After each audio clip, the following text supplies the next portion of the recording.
folks. Let's get into it. Ladies and gentlemen, my first guest tonight is a much-awarded actor currently.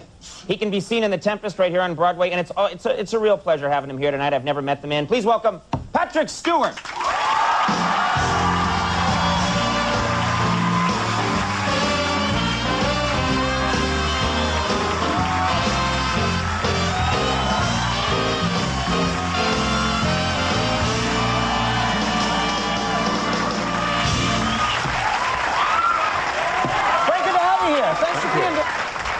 How are you? I'm fine. I'm very well. Yeah, we're in previews at the moment down at the Broadhurst Theatre, and so everything is a little tense. You know. I can imagine that. We're running the show in, but I was much relaxed to see the card that you had up earlier of Laurel and Hardy. Oh, one of the bumpers in, yeah. We put my face, I think, on Laurel or Hardy. And that looked terrific. You were very convincing. Thank you. Yeah, I work hard at that stuff. Yeah, very hard at it. Well, you say you're a little nervous about doing The Tempest. You've done it, and you're doing it on Broadway now, but you've done it before in Central Park, right? I've actually done the play 5 times. This is the 5th time that I've done it. But we were in the park in the summer, in the Delacorte Theatre, which is an open-air theatre, seating 1,900 people. So the transition to a much smaller interior space has been quite complicated. But it's... What's it like doing... I can't even imagine trying to do a play like that in the park. I mean, living in New York, living near Central Park, I can't imagine trying to do a production there. There are hazards you have to contend with which you wouldn't find inside a theater. Helicopters, aeroplanes, rain, lightning, thunderclaps, dead bodies. No, there was really? Is that true? Yeah, there was. It's sad and unfortunate, really. Yeah. But the police found the body in the rocks just behind our stage. I think it was probably the last actor who had played Prospero. God. They found it during the play, and they just are carrying it out, and you just a few minutes before we went up, and so the entire evening was spent performing to a background of flashing lights and emergency vehicles and police. Wait a minute, I would think that would really bring an audience down to have a murder discovered while you're trying to do a show. Fortunately, they kept the information from us until after the show was over, so we didn't know we were having to compete with this real live drama. Oh my God, that does sound tough. And what other kind of, I mean, so you're doing this show outside. What if it's freezing cold outside? What if it, mosquitoes? Is there any kind of infestation problem when you're doing a show in Central Park? Well, we're right alongside a lake, and there was a small problem with mosquitoes, but not so much of being bitten, but if you turn around quickly with your mouth open, you're likely to swallow them. But it's not cold in the park in the summer. We were playing there in temperatures that were up in the 90s.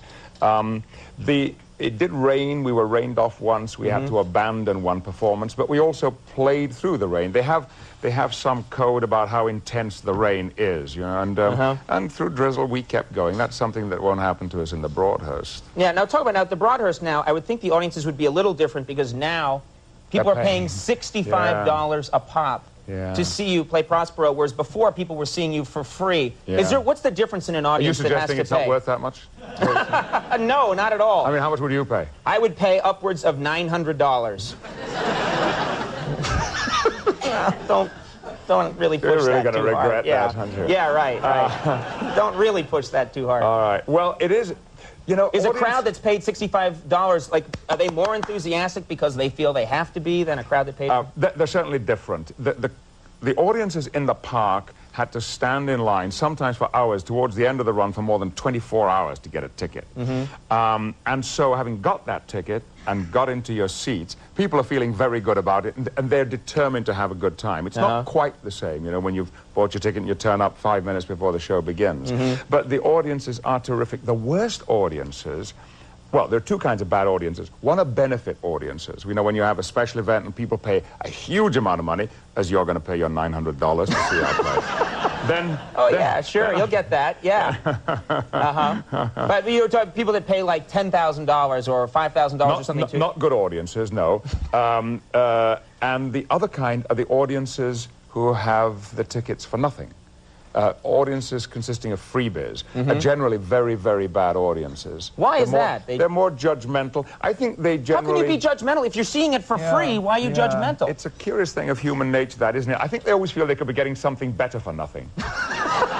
Really? Yeah, maybe. Oh, this is a bad country, I tell you. All right, listen, can you hang on? We're going to do another one. We're going to do a commercial right now, though. Yes, can you sir. hang on just 1 second? All right, folks, we're going to have more with Patrick Stewart in just a moment. But first, tonight, Late Night is brought to you by none other. This is how I humiliate myself. Yeah, by Alpo Dog Food. That's right, ladies and gentlemen. A great dog food deserves... a great dog... I can't even do this right. A great dog deserves Alpo. Watch this. Yum, yum. Yum, yum, yum, yum, yum. Yum, yum. He loves it, right, Snuffy? Woo!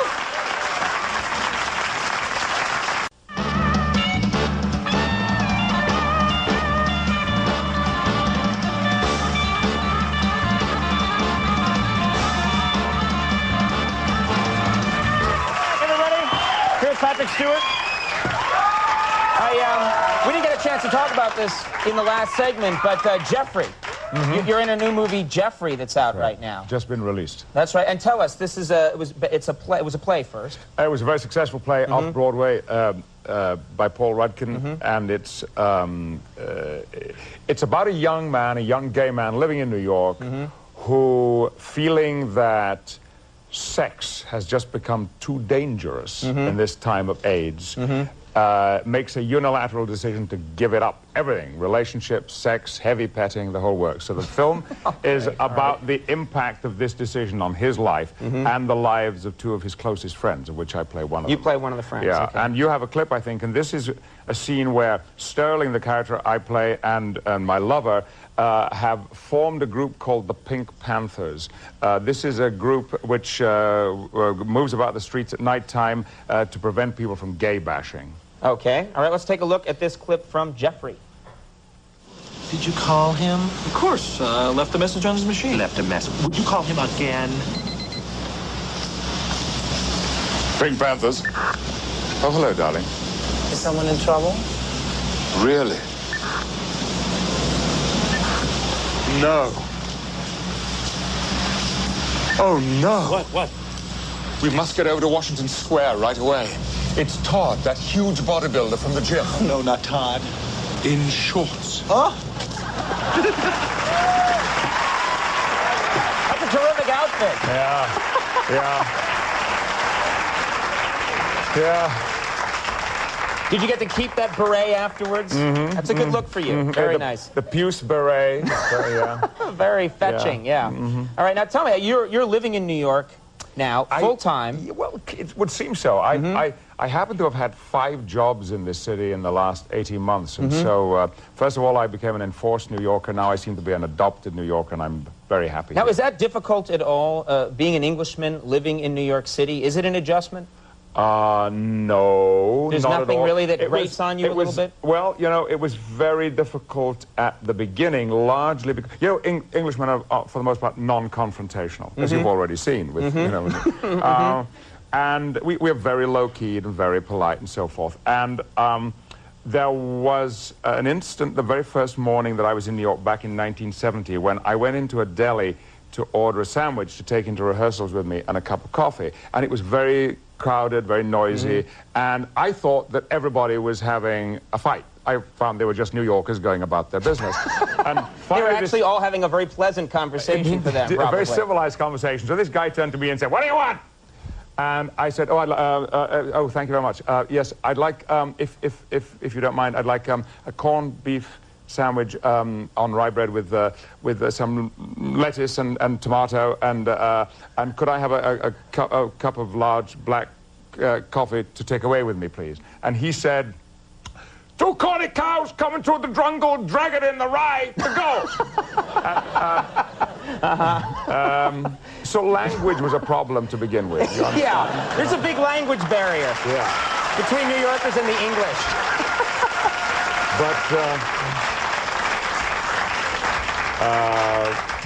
you learn to overcome it over time. well, yes, I understand that it's not hostility at all.